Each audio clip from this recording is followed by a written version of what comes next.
আমরা সবাই ব্লু পরেছি। এই যে hello everyone, good morning, welcome back to my channel Susmita's mix blog. আরও একটি নতুন ব্লগের সাথে তোমাদের সকলকে জানাই অনেক অনেক ওয়েলকাম। তো আজকে হচ্ছে শুক্রবার, সকালবেলা উঠে যা কাজ, আজকে একটু তাড়াতাড়ি উঠে পড়েছি, তো উঠে যা কাজকর্ম থাকে সেগুলো সব হয়ে গেছে। আর এখন বসেছি চা নিয়ে।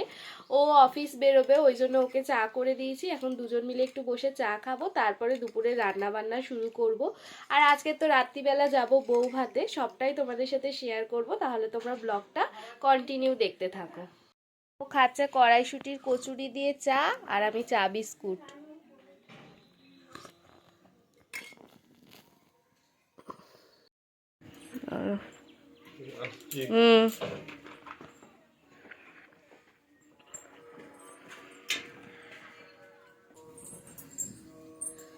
তো বেরিয়ে গেল কাজে। আর আজকে আমার একটুকু বসে থাকার সময় নেই, কারণ মা নেই বাড়িতে, মা গেছে একটা দরকারি কাজে। তাই ভাবলাম বসে থেকে সময় না নষ্ট করে সব কাজকর্মগুলো সেরে ফেলি। কাজকর্ম বলতে ঘরের যে বাসি কাজকর্ম থাকে সেগুলো হয়ে গেছে। এখন রান্না করব, এবার একা হাতে রান্না জোগাড় করব, চায়ের বাসনগুলো ধোবো। বাবা আবার একটার মধ্যে খেতে আসে, আমাকে একটার মধ্যে রান্না কমপ্লিট করতে হবে। তাই ভাবলাম যে কাজকর্মগুলো আগে সেরে নিই।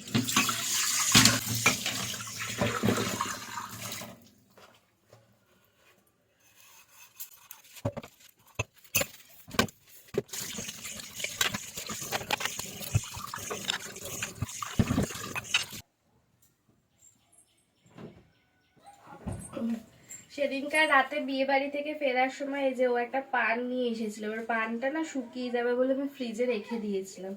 চা খেয়েছি, মুখটা টক হয়ে গেছে, ভাবছি পানটা খেয়ে নিই। পানটা চিবাতে চিবাতে আর ঘরের কাজগুলো সেরে ফেলি। কেউ নেই বাড়িতে, মানে ঘরে এখন কেউ নেই, আমি একাই রয়েছি। তো ঝটপট কাজকর্মগুলো সেরে ফেলি পানটা চিবোতে চিবোতে। তো এই যে এদিকে ভাত বসিয়ে দিয়েছি, ভাতটা ফুটে উঠলে অফ করে রাখবো। আর এখন বসে আমি সবজিগুলো কেটে নিই। তো এই যে আগে বেগুনটা কেটে নেব, ভাতটা ফুটে উঠলে গ্যাসটা, ভাতটাকে নামিয়ে রেখে আগে বেগুনটা ভেজে নেব। ভাজা ভেজে কথা বলতে গিয়ে আমি খালি 10 বার তুতলে যাই। তো এই যে বেগুনটাকে ভেজে নিয়ে তারপরে ফুলকপির তরকারিটা বসাবো।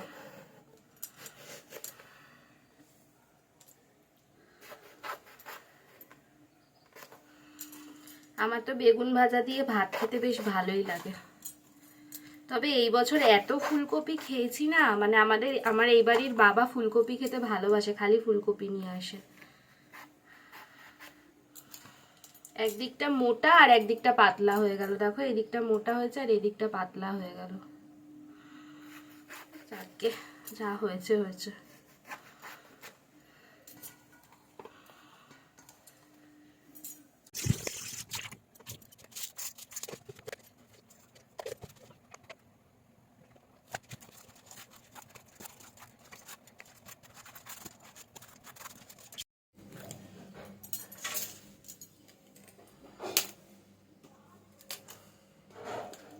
তো এইদিকে বেগুনটাতে নুন হলুদ চিনি মাখিয়ে দিলাম, আর ভাতটাও ফুটে গেছে। তো ভাবলাম একেবারে ফুলকপি আলুটা কেটে নিয়ে তারপরে আবার গ্যাস জ্বালিয়ে বেগুনটা ভেজে তরকারিটা করে নেব। ফুলকপিটা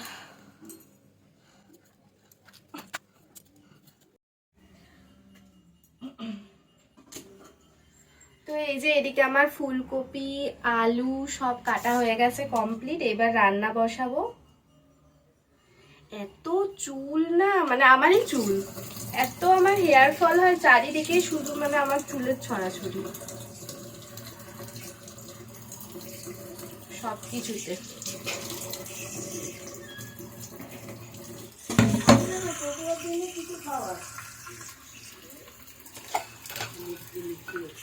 কালকে রাত্রিবেলা কড়াইশুটির কচুরি করেছিল, তো ওই কড়াইশুটির কচুরি দিয়ে চা খেয়ে তো আমার বর চলে গেল দেখলে। মাও কড়াইশুটির কচুরি দিয়ে চা খেয়েছে, মানে চা দিয়ে কড়াইশুটির কচুরি খেয়েছে আর কি। আমার আবার চা দিয়ে এইসব খেতে খুব ভয় লাগে, গ্যাস হয়ে যায় তো, ওই জন্য আবার বাসি তার উপরে। ওই জন্য আমি আর খাইনি, আমি চা বিস্কুটটা খেয়েছি আর এই তরকারিটা বসিয়ে দিয়ে তারপরে ভাবছি যে কড়াইশুঁটির কচুরি দুটো রয়েছে ওই দুটো খাবো। বেশি দেরি হয়নি, এখনো 11টাও বাজেনি, বাজে হচ্ছে 11:45 মতন। এক্ষুনি আমি দেখলাম 10টা 42 ছিল, এখন হয়তো 2-3 মিনিট গেছে, 11:15 মতন বাজে। হ্যাঁ এই তো কালকে করেছিল। হ্যাঁ জোরদার খাওয়া দাওয়া চলছে। হ্যাঁ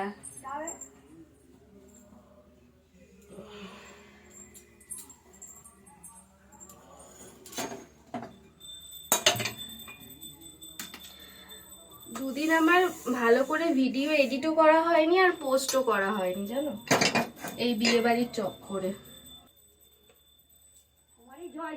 হ্যাঁ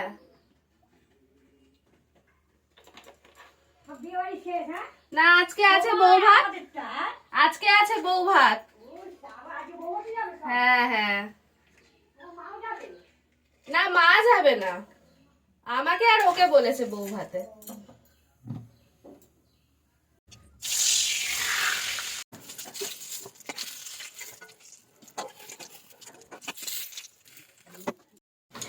তো এই যে বেগুন ভাজা হয়ে গিয়ে এদিকে আমি তরকারিটাও বসিয়ে দিলাম। এবারে আলু ফুলকপিটা সিদ্ধ হবে, সিদ্ধ হয়ে গেলে তারপরে ভাতটা বসিয়ে দেবো।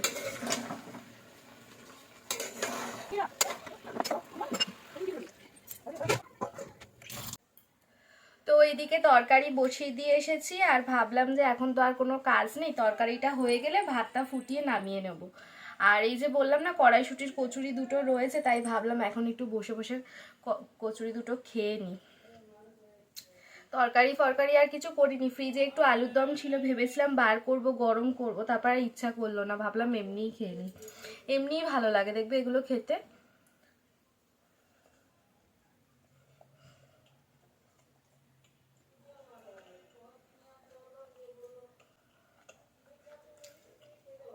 কালকে রাতে বৃষ্টি হচ্ছিল, ভাবলাম আজকেরও মনে হয় সারাদিন মেঘলা ওয়েদার হয়ে থাকবে, বৃষ্টি হবে, কিন্তু না এখন দেখছি বেশ রোদ উঠেছে। তো এখন বাজে 12টা 15 মতন, আমার রান্না বান্না কমপ্লিট হয়ে গেছে। তো এখন আর সেরকম কোনো কাজ নেই আর ঘরে তো কেউই নেই, তাই ভাবলাম আমি বসে আমার অফিসের কাজগুলো একটু সেরে ফেলি, কারণ দুপুরের পরে আবার কি সাজবো কি পরবো সেই সব নিয়ে ব্যস্ত হয়ে পড়বো, আর টাইম পাবো না।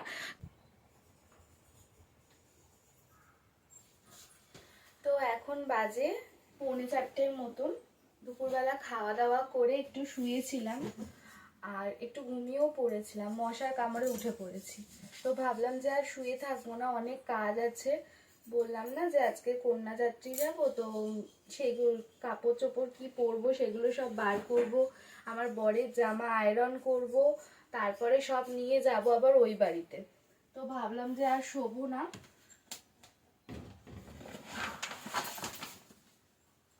তো ঝটপট কাজগুলো সেরে নিই। আর যেহেতু বাস ছাড়বে তো বাসের একটা টাইম আছে নির্দিষ্ট, সেই টাইমের মধ্যে রেডি হতে হবে। তো চলো তোমাদেরকে দেখাই আজকে আমি কোন শাড়িটা পরবো।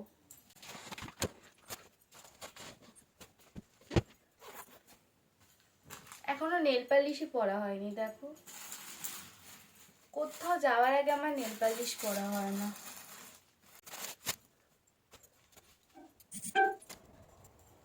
তো আজকে এই যে এই শাড়িটা পরবো, এই শাড়িটা বিয়ের পরে প্রথম বছর পুজোতে আমার বর আমাকে দিয়েছিল। এর আগে ওই যে মেঘাদের বিয়ে হয়েছিল ওদের রিসেপশনে একবারই পরেছিলাম শাড়িটা, তাই ভাবলাম যে আজকে এই শাড়িটা পরি। তো এখন বাজে সন্ধে 6টা আর আমার কাজকর্ম পুরো কমপ্লিট হয়েছে। এখন আমি পোটলা পুটলি নিয়ে যাব ওই বাড়িতে, ওই বাড়িতে গিয়ে রেডি হব। আর আমার বর তো গেছে অফিসে, ওরও সব কিছু আমি রেডি করে রেখেছি, ও এসে এখান থেকে ফ্রেশ হয়ে ও রেডি হয়ে যাবে। পোটলা পুটলি জড়ো হয়েছে, মানে মেয়েদের সাজগোজ মানে তো বুঝতেই পারছো। এই ব্যাগে এই যে আমার শাড়ি ব্লাউজ সব রয়েছে, ওটাতে আমার মেকআপের জিনিসপত্র রয়েছে, এটাতেও কিছু জিনিসপত্র রয়েছে। চলো আর বেশি বক বক করবো না, আরো দেরি হয়ে যাবে, তাহলে ওখানে গিয়ে রেডি হতেও কিছুটা সময় লাগবে। তো আমি একেবারে রেডি হয়ে গিয়ে আবার তোমাদের সামনে আসছি। তো ফাইনালি আমি রেডি হয়ে গিয়েছি, এখন বাজে 8টার মতন। আর এইদিকে এই যে মা রেডি হচ্ছে, আর ও অফিস থেকে ফিরে রেডি হয়ে গেছে। ও, অয়নদা আর মেঘা ওরা 3জনে আসছে। তো এখনো বাস ছাড়তে বেশ কিছুটা সময় বাকি আছে, ওদের ফ্যামিলির লোকেরাও সবাই রেডি হবে, তারপরে বাস ছাড়বে। তো চলো এখন থেকে আমি আবার ব্লগটা কন্টিনিউ করছি, তোমরা দেখতে থাকো। এই যে আমরা ফাইনাল রেডি হয়ে গেছি, এদিকে মেঘাও চলে এসেছে, আর কিছুক্ষণের মধ্যে বাস ছাড়বে। আজকে আমরা সবাই ব্লু পরেছি, এই যে আমিও পরেছি ব্লু ব্ল্যাক, আমার বড় বলে পরেছে ব্লু ব্ল্যাক, ভাইও পরেছে তাই, আর মেঘা পরেছে ব্লু আর পিঙ্ক রানী কালার। তো ফাইনালি আমরা বাসে উঠে পড়েছি, আর কয়েকজন বাকি রয়েছে, তো সবাই মিলে বাসে উঠলেই বাস ছেড়ে দেবে। তো বাস ছেড়েও দিয়েছে, আর বাসের মধ্যে গান চলছে। কন্যাযাত্রী যারা যাচ্ছে সবাই এই যে দেখো সবাই নাচানাচি করছে, তোমাদের এক ঝলক দেখিয়ে দিলাম। তো এই যে ফাইনালি সবাই মিলে তত্ত্ব নিয়ে নেমে পড়েছি বাস থেকে। আসতে বেশ কিছুটা সময় লেগেছে, খুব বেশি দূরে নয়, তাও মানে রাস্তায় ট্রাফিক জ্যামের জন্য আসতে বেশ কিছুটা সময় লেগেছে। এখন 10টার মতন বেজে গেছে, 10টা 15-20 হবে। এখানে আমরা সবাই মিলে দাঁড়িয়ে আছি, তো এখান থেকে হেঁটে কিছুটা যেতে হবে।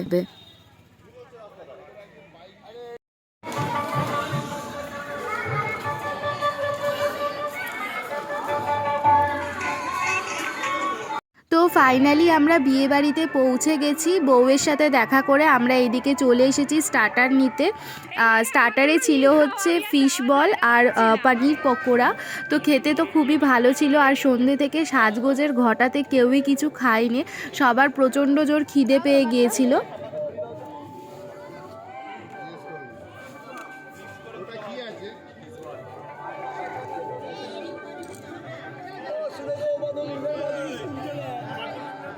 তুমি খাচ্ছিলে তো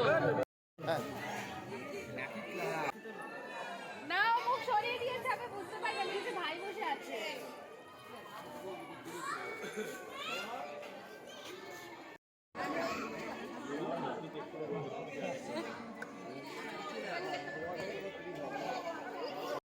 তো এখন বাজে রাত 12:30টার মতন। এখন সবাই মিলে আমরা ডিনার করতে বসে পড়েছি। এতক্ষণ আমরা নিচে বাইরেটাতে দাঁড়িয়ে ফটো তুলছিলাম, রিলস বানাচ্ছিলাম। তো চলো তোমাদেরকে এক ঝলক দেখিয়ে দিই যে আজকের মেনুতে কি কি আছে। প্রথমেই দিয়েছিল বাটার নান আর চানা মশালা, তারপরে দিয়েছিল ফিশ ফিঙ্গার, স্যালাড, আর তার সাথে একটা চাটনি না কাসুন্দি জানি না। তো তারপরে ছিল রাইস আর দই কাতলাত, আর এখানে হয়েছিল চিকেন। তারপরে দিয়েছিল চাটনি, আমের চাটনি ছিল, তার সাথে ছিল পাঁপড়, আর এই যে সন্দেশটা ছিল এটা মনে হচ্ছিল ছানার সন্দেশ, খেতে খুবই ভালো ছিল। রসগোল্লাটা অতটাও টেস্টি ছিল না। তো সবার লাস্টে দিয়েছিল আইসক্রিম। আর এখানে দেখো অয়নদা হাতে 2টো আইসক্রিম নিয়ে দাঁড়িয়ে রয়েছে, কিন্তু অয়নদা একটাও আইসক্রিম খায়নি, মেঘার জন্যই নিয়েছিল।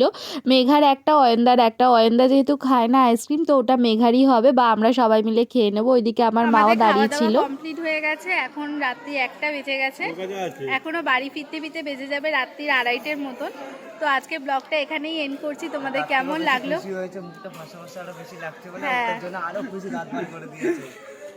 মেকআপ করেছে ওই জন্য মুখ ফসা ফসা লাগছে। মেকআপ না, ওটা একটু আলোটা এদিকে হ্যালোজেন এদিকে। ও ওদের কথা পাত্তা দিও না গো, একটু ক্যামেরা ঘোরাতে বলো। ওদের কথা পাত্তা দিও না। তো আজকের ব্লগটা এই পর্যন্ত। তোমাদের কেমন লাগলো অবশ্যই কমেন্ট করে জানিও, ভালো লেগে থাকলে লাইক করে দিও, আর যারা এখনো পর্যন্ত আমার চ্যানেলটাকে সাবস্ক্রাইব করোনি তারা ঝটপট আমার চ্যানেলটাকে সাবস্ক্রাইব করে দাও নতুন নতুন ব্লগ দেখার জন্য। তো চলো সবাই টাটা বলে দাও, সবাই টাটা বলে দাও, বলো। তো এখন আমরা বাসে এসে বসে রয়েছি, আর বাস ছেড়েছিল রাত 3টের সময়। আমি তো পুরো ঘুমিয়েই পড়েছিলাম।